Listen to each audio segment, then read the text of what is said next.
Cândva în secolul I, niște părinți i-au adus niște copilași. I-au adus lui Iisus niște copilași ca să se atingă de ei. Părinții aceia credeau în atingerea lui Iisus. Credeau că dacă Fiul lui Dumnezeu se atinge de copilașii lor, asta înseamnă ceva. Acești părinți cred în atingerea lui Iisus. Credeți voi în atingerea lui Iisus? Îi spun că da, cred. Domnul să-i binecuvinteze. Amin. Părinții aceia au crezut că dacă Iisus atinge copilașii, ceva se întâmplă la acea atingere. Fie în chip nevăzut, dar suveran. Dumnezeu să ia în brațe copilașii aceștia. Amin. Al câtelea copil? Primul. Asta deja e o mică criză. Se spune că atunci când apare primul copil în cuplu, tăticul se supără. Tăticul acela. Pentru că se simte neglijat. Pentru că atenția mamei, soției lui, este îndreptată spre copil. Din cauza aceasta se spune că primul copil când apare este un fel de examen, un fel de mică criză în cuplu. Așadar, dragul meu, fii un tătic brav. Fii un tătic adevărat, autentic și de asemenea o mămică adevărată. Sunteți într-o nouă aventură. Domnul să vă binecuvinteze. Mă bucur să fiu la binecuvântarea primului copil al vostru. Să fie el sănătos și de vor mai fi să vină sănătoși. Și să fie bine. Al câtelea copil? Al cincilea copil. Domnul să-i binecuvinteze și pe ceilalți. Amin. Binecuvântarea lui Dumnezeu nu cunoaște vârstă. Slăvit să fie Domnul. Amin. Am aflat din culise că această fetiță a venit pe lume greu. A venit într-un moment de încercare. Am aflat că mămica a fost între viață și moarte, dar ea este aici, vie. Își ține copilul în brațe. Slăvit să fie Domnul. Mă bucur să fiu martor la această binecuvântare și să mă bucur alături de voi pentru minunea care a făcut-o Dumnezeu. Mă gândesc acum la acest alt soț, nu? La acest alt tătic. Mă gândesc la el cum a văzut că Dumnezeu îi redă soția încă o dată, nu? Ce mare minune a fost în familia asta. Slăvit să fie Domnul. Amin. Ce domnișoară avem aici. Vă rog să vă uitați la ea, nu la mine. Uitați ce domnișoară avem aici. Fie că Dumnezeu să ia pe brațele sale. Amin. Și mămicii să-i dea sănătate și familiei întregi. I-au adus niște copilași ca să se atingă de ei, dar ucenicii, ce credeți că au făcut? Au făcut certificate de binecuvântare. Ucenicii, zice că au certat pe cei ce aduceau. Au certat, au spus că nu e voie. Au spus că cum să vii cu copii la Iisus? Au crezut că mesajul Mântuitorului, a crezut că viața de credință, creștinismul, e numai pentru adulți, nu e pentru copii. Ce să înțeleagă copiii din asta? Când a văzut Iisus acest lucru, s-a mâniat și le-a zis: lăsați copilașii să vină la mine și nu-i opriți, căci împărăția lui Dumnezeu este a celor ca ei. Adevărat vă spun că oricine nu va primi împărăția lui Dumnezeu ca un copilaș, cu niciun chip nu va intra în ea. Și acum vă rog, dragii mei, să ascultați cel mai gentil verset din versetele din Evanghelie. Cel mai gentil gest pe care îl face Domnul Iisus. Apoi i-a luat în brațe, nu pe părinți, da? Pe copii. Apoi i-a luat în brațe și i-a binecuvântat, punându-și mâinile peste ei. Glorie lui Dumnezeu. Amin. Pe nimeni n-a luat în brațe Iisus decât pe copii. Cel mai gentil gest pe care îl face Domnul Iisus Hristos este gestul de a binecuvânta copilașii. Noi credem că în minutele următoare, când va avea loc momentul de binecuvântare, Domnul îi binecuvintează și pe cei doi. Amin. Așa cum ai binecuvântat pe ei noștri, pe dumneavoastră, Domnul are suficientă binecuvântare. Și dacă dă la unul, îi mai rămâne și pentru altul. Că fiecare are binecuvântarea lui din partea lui Dumnezeu. Slăvit să fie Domnul. Îngăduiți-mi preț de câteva minute, dragii mei, înainte de rugăciunea de binecuvântare, pentru că am fost rugat să am câteva gânduri. Am zis să am vreo 4 gânduri, dar scurte, din acelea scurte, care se leagă într-un fel de copii, de educația copiilor, de viața de părinte. Acum nu predicăm copiilor, predicăm părinților. 4 principii mari. 1. Viața umană. Viața este o minune. viața este o minune. Când un copil se naște pe lumea asta, oriunde s-ar naște, nu numai copiii noștri. Când un copil se naște pe lumea asta, dragii mei, asta este un miracol, o minune. O minune care îl evidențiază pe Dumnezeu, care este învierea și viața, glorie Lui. Amin. Sigur că oamenii mari știu cum se nasc copiii, cum vin copiii pe lume. Sigur că știu că trebuie să fie căsătoriți, să aibă o relație intimă, sigur.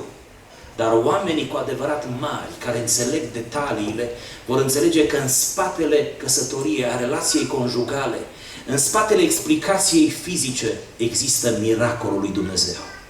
Pentru că ceea ce face să se înfiripe viața acolo, ceva greu de explicat, este în mâna nevăzută a lui Dumnezeu. Slăvit să fie Domnul. Așadar, El nu numai că trăiește veșnic, Dumnezeu, dar El produce viață. El este principiul vieții. Și când un copil vine pe lume, poți să spui, lăsați copilașii să vină la mine. Într-un fel, Domnul, așadar, aducând, permițând, nașterea copiilor, e Cel care perpetuează viața și urmărește ca viața să aibă loc. Nu, viața să renască din nou. Vreau să vă dau un singur exemplu. Când primii oameni au fost izgoniți din grădina Edenului, e vorba de Adam și Eva, când li s-a născut primul copil, cum l-a chemat pe primul copil? Primul copil al lui Adam și a Evei. Cain. Imaginați-vă următoarea scenă. Ce vă spun eu e scris în Biblie, în Geneza 4 cu. Imaginați-vă pe Eva, prima mamă din istorie, ținându-și în brațe copilul pe nume Cain, uitându-se la el cu o duioșie extraordinară, cu o bucurie și o surpriză extraordinară. Era ceea ce trăiește această familie, la primul copil. Te uiți la el cum respiră, te uiți la el cum se mișcă, primele cuvinte sunt adevărate poezii. Ceva extraordinar. Te uiți mai ales la primul, urmărești, îl lege mai mult decât trebuie. Primul e cam de experiment, să știți. Cam de probă. De la al doilea acolo înveți lecții. Cum trebuie făcut. Primul e un bibelou. Ai grijă de el, te uiți la el. Ești tot cu ochii la el, da? Neglijezi multe lucruri ca să fii cu ochii la el. Eva trăiește și ea momentul acesta și se uită la Cain și spune, am primit un om. Cine știe ce spune? Cu ajutorul lui Adam. Am primit un om cu ajutorul lui Adam. Știm noi că și Adam are o contribuție, desigur. Dar femeia aceasta, pe care uneori o disprețuim poate, femeia aceasta, prima mamă din istorie, spune, am primit un om cu ajutorul lui Dumnezeu. Se uită la Cain și vede în copilul acela care încă nu știe nimic, vede intervenția lui Dumnezeu. Iubiții mei, aș vrea să vedem în copiii noștri minuni ale lui Dumnezeu. Amin. Aș vrea să înțelegem că viața nu e niciodată întâmplătoare. Viața nu este un accident, ci viața este planul suveran al lui Dumnezeu. Viața este o minune de care ne minunăm mereu și mereu. Și suntem uimiți cum totul, iată, prinde viață în jurul nostru. Și mai ales viața umană. În al doilea rând, al doilea principiu, îngrijirea, evident, a copiilor, este o îndatorire.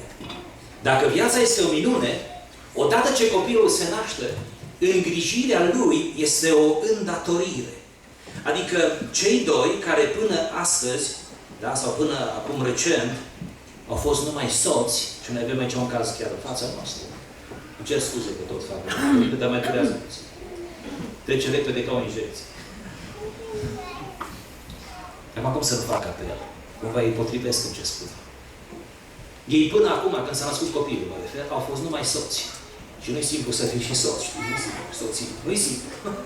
Și dintr-o dată, ca să vezi ce vrednici îi găsește Dumnezeu, li se mai atribuie un statut și ei devin ce? Părinți. Când devii părinte, nu înseamnă că nu mai ești soț și soție. Ați înțeles? Asta e un plus. Rămâi soț și soție. Numai că plus peste asta, să numai la cei vrednici se întâmplă, primesc un copil și devin, iată, părinți și au un nou statut.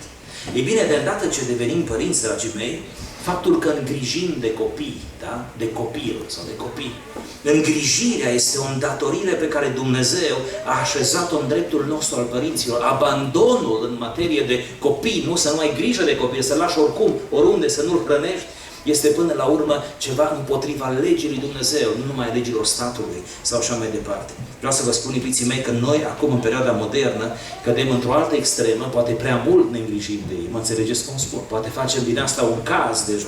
Dar în orice caz, este instinctual pentru orice părinte, pentru mamă, pentru tată, să aibă grijă de copii, să se îngrijească de ei. Acum eu zic așa, Dumnezeu să ne dea atâta înțelepciune încât să ne îngrijim bine de copii, să ne achităm de această îndatorire, dar să nu ne facem idol din ei, din copii. Până la urmă, idolatria, ați văzut că are multe fațete. Să nu ne facem idol din copii, ci ei să rămână darurile lui Dumnezeu pentru noi. Și ne îngrijim că ei nu se pot îngriji singuri. Ați văzut cum sunt ei la vârsta asta, copilașii, băiețelul și fetița, ei nu merg singuri la frigider. Mă gândesc că nu merg, nu? Ei nu merg singuri la frigider. Eu mă duc singur. Asta e dezavantajul meu.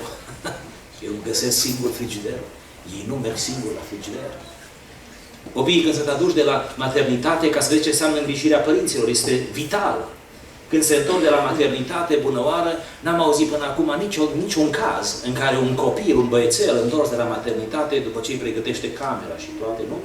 Când intră în cameră să spună, nu-mi place culoarea, vreau altă cameră. N-am auzit.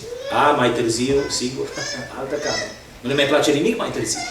Dar când îl aduci de la maternitate, el, unde îl pui, acolo stă. Acolo e bine pentru el, da? Părinții sunt cei mai minunați până la o vârstă. După aceea va se schimbe pe părinți la adolescență, nu? La adolescență nu-s mai bun părinții, nu-i mai bun păstorul, nu-i mai bună biserica. Așa e la adolescență.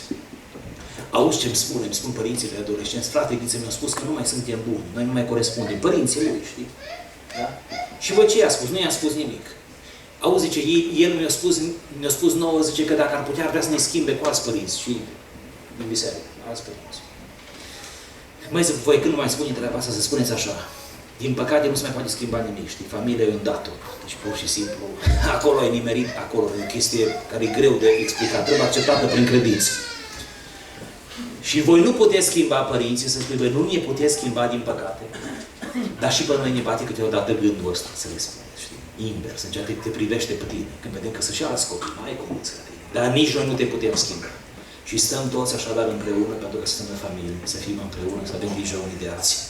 Până la urmă, copiii mici, dragii mei, când sunt mici mai ales, au nevoie de îngrijire. Fie ca Domnul să ne ajute să ne îngrijim de ei fără să idolatrizăm. Amin? Amin. Fără să vedem în ei idoli. Da? Să vedem în ei doar copii. 3. Educația este o sarcină. O sarcină. Educația era, să spun, al părinților. Poate și a părinților. Dar educația cui?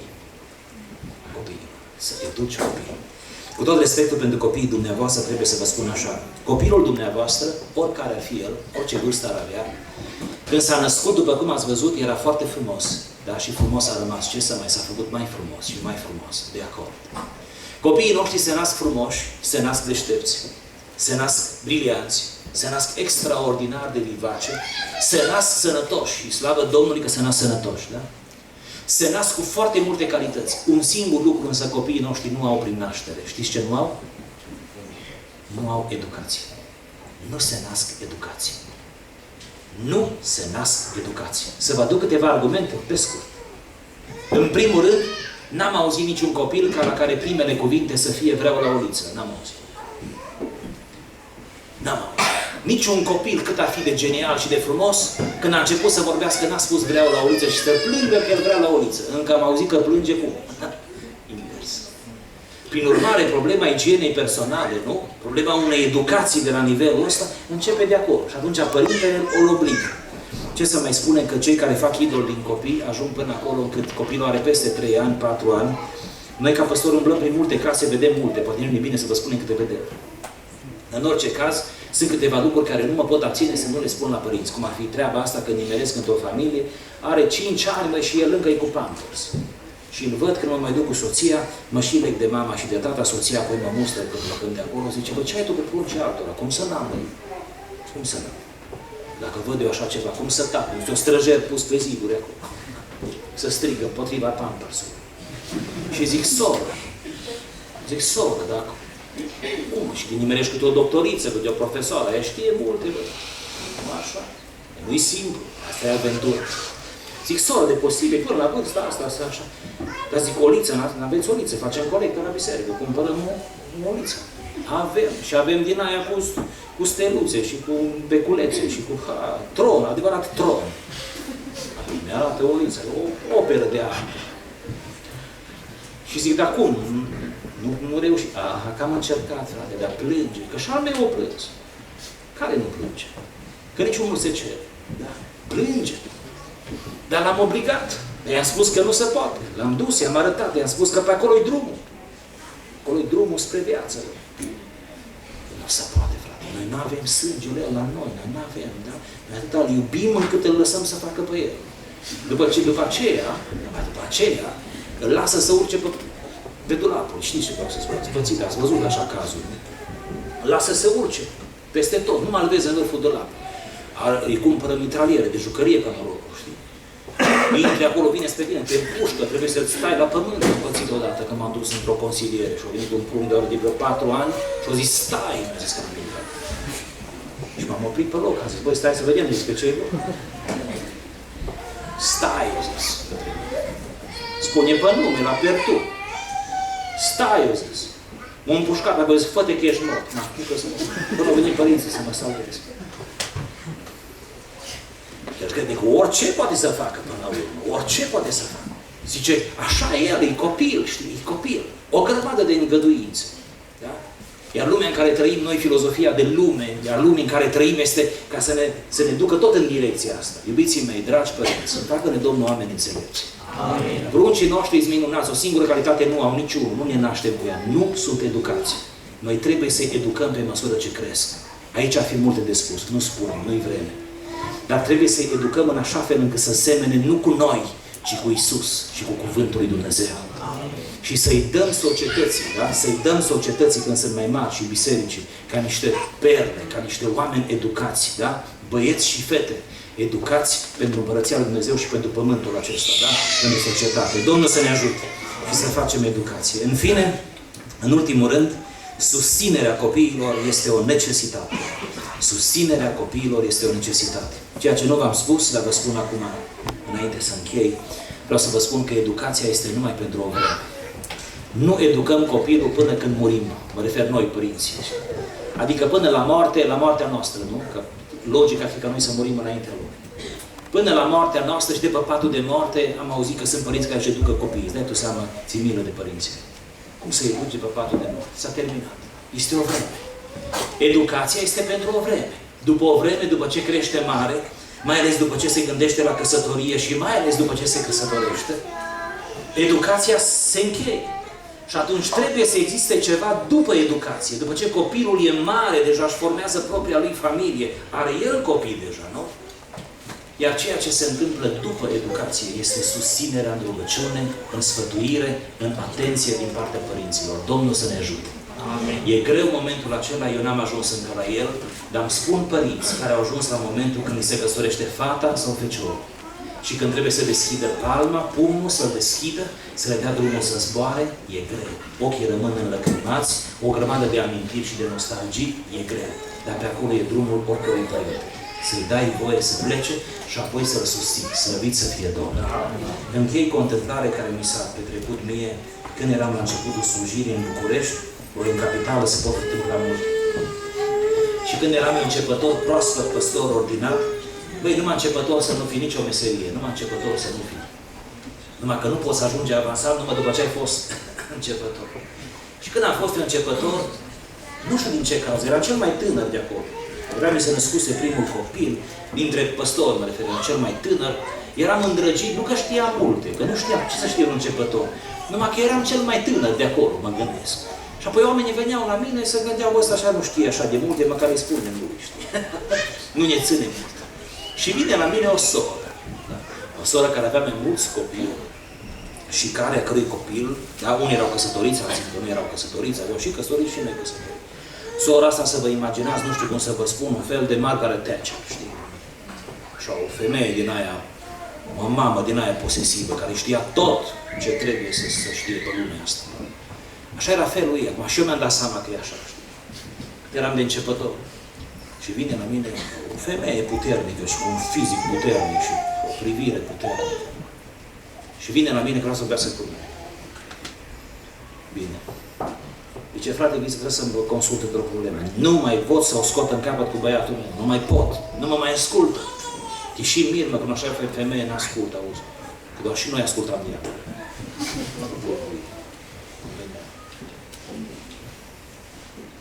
Nu vă ascult, nici interesant. Stați să vă spun, zice frate Viță. Nu mă mai ascult. Îmi întoarce vorba, eu spun una, el face alta. Eu imediat m-am gândit, cum aveam mai mulți copii, vezi începătorul. Eu imediat m-am gândit că e vorba de un băiat care s-a apropiat de 18 ani, am adolescență, știi, cu năbădări. Și m-am gândit că e vorba de ăla. Și eu zic, soră, ascultați-mă. Nu-l luați prea tare, nu-l acuzați prea tare, că adolescența, știți cum îi zic adolescența? Și noi am fost adolescenți. Ăștia nu se mai înțeleg pe ei, dar să înțeleagă, da, om cu persoană. Ăștia pe ei nu se mai înțeleg. Așa e perioada adolescenței și nu să... Nu, trebuie să avem înțelegere, trebuie... Când să explică, ea spune, nu, frate, stai așa, să spun că nu-i despre ăla vorba. Dar despre cine e vorba? Despre altul și îi spune pe nume. Ăsta se însurase de un an. Avea un an de la căsătorie, avea 26 de ani despre care era vorba. E vorba de ăsta, zice, care s-a căsătorit. Știi, cam un an doar ai fost la el la căsătorie. Da, zice, știu, despre el e vorba. Da, zice, frate, zice, de când s-a însurat, nu mă mai ascultă. Ascultă de ea, zice, Scorpia. Ea, nu. Ce o Scorpia? Adică, metaforă grea, nu așa. Dar zic, cine Scorpie? Zice, ea, nu. Am gândit eu atunci, de atunci mi-am formulat niște doctrine. Una dintre ele zice că mamă de băiat să nu fie pe lumea asta. Că niciuna bă nu potrivește pentru a lui. Ei, băiatul ei ceva rupt din soare. Bun. Că zice, fată bună a fost la început. Acum, zice, tot ce îi spune, el nu face până să consultă cu ea. Și s-o da după ea, zice. Face după cum zice ea. Bă, soția lui. Eu când am auzit, atunci mai timid așa, am început a-i zice. I-a spus soră. Problema nu-i la el. Știi la cine e problema? Zice că da, nu-i la el. O zic că la ea. Nu-i la ea. Nici la ea nu-i. Dar la cine? Și am zis, Doamne, nu m-a lăsat acum. Mai dăm putere. Și am zis, soră. Dar i-am spus, am atunci ca pe mamă. Soră, problema e la dumneata. Cum e la mine problema? Păi zic, dumneata mi-ai dat drumul încă să plece. Adică, cum să-i dau drumul? Nu a învățat-o nimeni. Mulțumesc lui Dumnezeu că m-a acceptat, am reușit să-i explic cât am reușit, că e problema la ea. Că există un moment în care educația se termină, n-ai făcut ce trebuie, deja este târziu, nu se mai poate face nimic, nu a strici și când nu ai făcut. Se termină educația și începe susținerea. Așa să te comporți cu ei, să te invite pe la ei, am zis. Așa să te comporți, să te invite, să te rogi pentru ei, să-ți ceară sfatul când apar prunci, să te cheme, să te plimbi cu prunci pe stradă, pe trotuar, să ieși în parc cu copiii. Așa să te comporți cu ei, am zis. Și apoi au spus că până la urmă se gândește la treaba asta, că așa este. Că s-ar putea că s-a îndreptat pe el, că poate ea cere prea mult. Și am spus, sigur, ce faci dumneata este împotriva legii lui Dumnezeu. Cum să te bagi în familia lor? Cum să te bagi? Lasă că spusul e destul de până s-a însurat. Dacă nu i le-ai spus pe toate, e problema ta, nu e a lui. Că nu i le-ai spus pe toate. Iubiții mei, Domnul să ne ajute să fim buni educatori. Să fim buni părinți. Cineva spunea că pruncii noștri seamănă pe noi. Și noi vedem asta la pruncii noștri. Noi trebuie să-i creștem în așa fel încât să semene, știți pe cine? De Dumnezeu. Slăvit să fie numele Domnului. Un părinte mereu nu va fi mulțumit, mereu va vrea mai mult și e bine într-un fel că vrea mai mult de la copilul lui, dar în ultima instanță, noi și copiii noștri suntem în mâna lui Dumnezeu, în mâna unui Dumnezeu puternic. Mai credem noi lucrul acesta? Amin. Domnul să-i binecuvinteze pe acești părinți, să-i binecuvinteze și pe noi și apoi fie ca Iisus să ia în brațe pe acești doi copii și să-i poarte în brațele Lui până la capăt. Amin. Amin.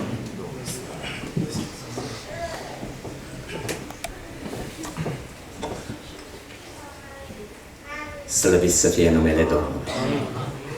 Eu cred că și noi care suntem mai mari încă mai avem de învățat. Dumnezeu să ne binecuvinteze.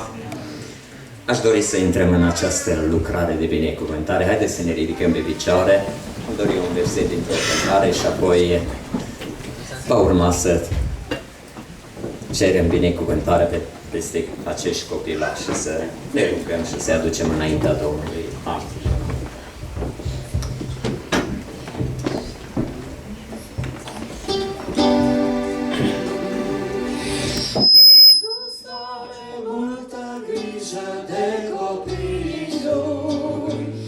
El ne dă în dar pace și mult har. Iisus binecuvintează pe copiii Lui. El ne dă în dar pace și mult har. Dragi copii, veniți cu toți cântați o cântare despre Iisus, la El alergați. Dragi copii, cântați cu toți voioși, Iisus pe toți vă iubește, să fiți bucuroși. Dragi copii, veniți cu toți cântați o cântare despre Iisus, la El alergați.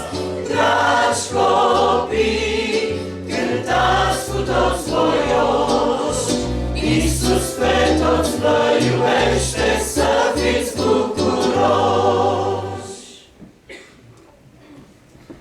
Urmează ca fratele Ghiță va lua copiii în brață și eu va trebui să citesc cuvântul de binecuvântare. Un lucru pe care vreau să-l amintesc: noi, poate sunt suflete aici care ar aștepta ca noi să botezăm acești copilași. Dar, după cum fratele Ghiță spunea, că dacă acești copii care ne aduci de la maternitate nu spun nimic de camera lor și nu pot să vorbească, nu știu nimic, nu știu să gândească ce așteaptă ca pe urmă să fie învățat, tot la fel găsim în cuvântul Domnului, căci atunci când copilul care va deveni un matur, va crede el lucrul acesta, atunci se va face lucrarea aceasta de botez. Și Domnul Iisus să-i binecuvinteze. De data aceasta, fratele Ghiță va lua în brațe pe primul, care s-a născut în familia fratelui Reus, Cornel și Ina. Dumnezeu să-i binecuvinteze, aduc pe primul lor născut, pe Eduard, și se va ruga pentru el după ce voi citi cuvântul lui Dumnezeu, așa cum ne învață cuvântul lui Dumnezeu. Și Dumnezeu spune lui Moise, găsim lucrul acesta în Cartea Numeri, în capitolul 6, începând cu versetul 22. Cred că în asentimentul părinților vom fi și noi cei care, atunci când vom auzi numele lui Eduard, să spunem amin, adică așa să facă Dumnezeu.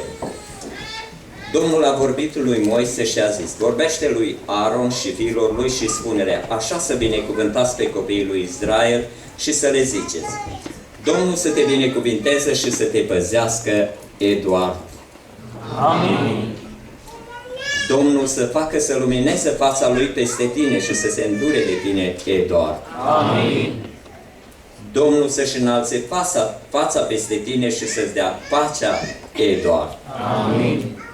Astfel să pună numele meu, spune Domnul Dumnezeu, peste copiii lui Israel, de data aceasta peste Eduard, și eu, spune Domnul, îl voi binecuvânta. Amin. Amin.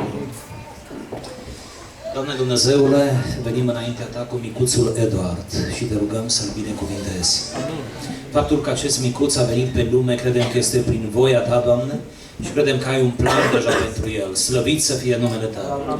Este primul copil care vine în familia aceasta, de aceea cu atât mai mult binecuvintează-l pe el și părinții lui. Te rog, Doamne, fă-l cu adevărat o binecuvântare și ajută-i pe părinții lui să vadă în el o binecuvântare, un dar din partea Ta pentru ei, Doamne. De asemenea, Doamne, te rog să binecuvintezi pe micuțul Eduard cu multă sănătate, Doamne, și fie ca dezvoltarea lui să fie o dezvoltare normală, din punct de vedere fizic, din punct de vedere emoțional și mai târziu din punct de vedere mental, apoi din punct de vedere spiritual. Fie că atunci când va crește mare să Te aleagă pe Tine, Doamne, să aleagă binele, să aleagă împărăția Ta, să aleagă binecuvântarea, să fie mereu de partea Ta și a bisericii Tale. Slăvit fie numele Tău. Dacă există vreo problemă de sănătate în trupul lui, Doamne, în aceste momente atinge-te de el și vindecă. Noi credem, Doamne, că Tu vindeci și credem că Tu faci lucrări minunate și minuni în viața noastră de când suntem mici. Slăvit să fie numele Tău. Te rog, Doamne Dumnezeule, păzește-l de boli incurabile, de accidente, păzește-l de apă și de foc, păzește-l de lucruri de care nici părinții nu-l pot păzi, Doamne, și fie mâna Ta cea bună peste familia aceasta, Doamne. Îți mulțumim pentru Eduard, așezăm numele Tău peste el, rostim binecuvântarea Ta peste el, rostim protecția Ta peste el, Doamne, și dorim, Doamne, pentru el sănătate, viață lungă, să fie copilul Tău, să devină slujitorul Tău, să fie un fiu al împărăției Tale. Îți mulțumim, Doamne, că l-ai binecuvântat.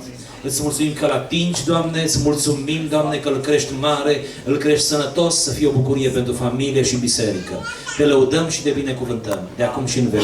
Amin. Amin. Amin. S-a pregătit și un certificat de binecuvântare pe numele acesta de Eduard Reuț. Dumnezeu să binecuvânteze această familie și în mod deosebit pe Eduard. Amin. Cântăm.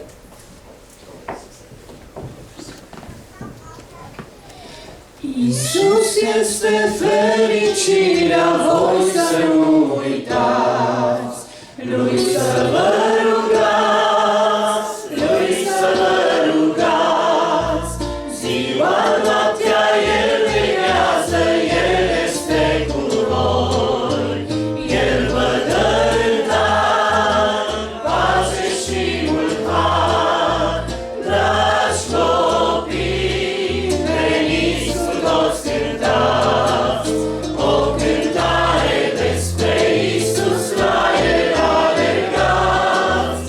Dragi copii, cântați cu toți voioși, Iisus pe toți vă iubește, să fiți bucuroși. O a doua familie care a adus copilașul la binecuvântare este familia fratelui Cornel Reilean și Lidia. Dumnezeu să-i binecuvinteze, ea aduc pe Timea Raisa. Dumnezeu să o binecuvinteze. Fratele va fi cel care se va ruga, iar eu voi citi textul din nou. Domnul a vorbit lui Moise și a zis, vorbește lui Aaron și fiilor lui și spune-le așa, să binecuvântați pe copiii lui Israel și să le ziceți, Domnul să te binecuvinteze și să te păzească, Timea Raisa. Amin. Amin. Domnul să facă să lumineze fața lui peste tine și să se îndure de tine, Timea Raisa. Amin. Domnul să-și înalțe fața peste tine și să-ți dea pacea, Timea Raisa. Amin. Astfel să pună numele meu peste copiii lui Israel, de data aceasta peste Timea Raisa și eu o voi binecuvânta, spune Domnul Dumnezeu. Suntem la rugăciune. Amin. O, Doamne Dumnezeule, venim înaintea Ta și cu Timea Raisa. Îți mulțumim, Doamne, pentru că fetița aceasta a venit pe lume prin voia Ta, Doamne, și Tu ai fost prezent acolo la naștere, slăvit să fie numele Tău. Îți mulțumim pentru minunea care ai făcut-o în familia aceasta, Doamne. În aceste momente te rugăm în mod deosebit, coboară cu binecuvântarea peste copilul acesta. Fie, Doamne Dumnezeule, protecția Ta peste el. Vine, Doamne Dumnezeule, peste copila aceasta creștere normală, sănătoasă, Doamne. Atinge trupul ei, Doamne Dumnezeule, și dă-i o dezvoltare normală. Te rugăm, Doamne, pentru viitorul ei, fie el în mâna Ta, Doamne. Te rugăm, Doamne Dumnezeule, să o ajuți ca la vremea când va crește mare, să Te aleagă pe Tine, să aleagă împărăția Ta, să aleagă biserica Ta, Doamne. Te rugăm, fă o bucurie pentru familie și biserică, Doamne. Te rugăm, Doamne Dumnezeule, ca Tu să Te implici în destinul ei și Te rog să-i porți de grijă din toate punctele de vedere, Doamne. Credem că ai pregătit și pentru ea bucata de pâine. Credem că atunci când un copil vine în familiile noastre, pregătești fiecare detaliu. De aceea îți mulțumim și Te lăudăm, Doamne Dumnezeule. Doamne, binecuvintează părinții ei, să vadă în ea o binecuvântare, un dar din partea Ta, Doamne. Ajută-i să fie bun educator pentru ea și pentru ceilalți copii, Doamne. O, Doamne, fie în familia aceasta harul Tău, armonie, bunăstare, binecuvântare, Doamne, slăvit să fie numele Tău. Îți mulțumim pentru minunea care ai făcut-o cu mama ei. Îți mulțumim că ești un Dumnezeu al minunilor. Îți mulțumim că ne surprinzi în mod plăcut. Îți mulțumim că atunci când medicii ridică din numeri, Tu continui să rămâi Dumnezeu, rămâi în control, slăvit să fie numele Tău. Îți mulțumim că ești așa cum ești, că ești Dumnezeul nostru și ne putem bizui pe Tine, slăvit să fie numele Tău. O, Doamne, așezăm numele Tău peste copila aceasta. Amin. Și dorim pentru ea, Doamne, viață lungă și sănătate. Amin. Dorim pentru ea credință și umblare cu Tine. Amin. Dorim pentru ea, Doamne, un exemplu de viață frumos, un model de viață. Dorim să fie mai târziu o martoră a Ta, Doamne, care să arate în jur lumina Ta, Doamne, care să săreze într-o lume nesărată, care să aducă, Doamne, un mesaj de speranță și de mântuire în jurul ei. Slăvit să fie numele Tău! Încă o dată îți mulțumim pentru ea. Te rugăm, Doamne, să o binecuvintezi. Te rugăm să-i dai liniște, Doamne, și o creștere normală și sănătoasă. Și te rugăm, Doamne, să-i dai tot ceea ce crezi Tu că ea are nevoie, pe măsură ce crește. Fii peste ea și casa ei. Fii cu toți cei dragi. Pe ceilalți frățiori te rugăm să-i binecuvintezi. Și să rămâi cu ea și cu noi toți, de acum și în veci. Amin. Amin. Domnul să o binecuvânteze și pe tine, Raisa. Și pentru ea avem un certificat de binecuvântare, iar pentru mamele lor, acestor doi copii, am înțeles că la urmă va fi câte un buchet de flori. Dumnezeu să le binecuvânteze. Amin. Amândouă familiile și pe copiii lor. Amin. Amin.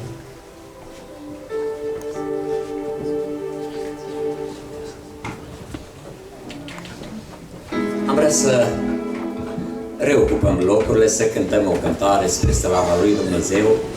În timpul acestei cântări, așa după cum suntem obișnuiți ca de fiecare dată, să aducem cu noi și darurile pentru bunul mers al bisericii.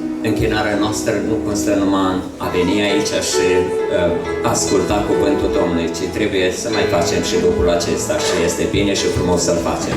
Ceea ce ne-a pus Domnul pe inimă să dăruim Domnului pentru bunul mers al bisericii, pentru tot ceea ce se cheltuiește în această biserică, să facem în următoarea cântare. Și Dumnezeu să ne binecuvinteze. Apoi vom trece la cea de-a doua slujbă de a asculta cuvântul Domnului în seara aceasta, pentru, așa după cum cunoaște fratele Ghiță, și este pentru lucrarea aceasta, pentru vestirea cuvântului, pentru această evangelizare, pentru un cuvânt din partea Domnului pe care dorim ca și în seara aceasta să ne-l dăruiască, să-l pună pe inimă și pe buzele fratelui și nouă pe inimă, și plecând de aici să plecăm cu el în inimă și în suflet și totodată să putem să împlinim acest cuvânt.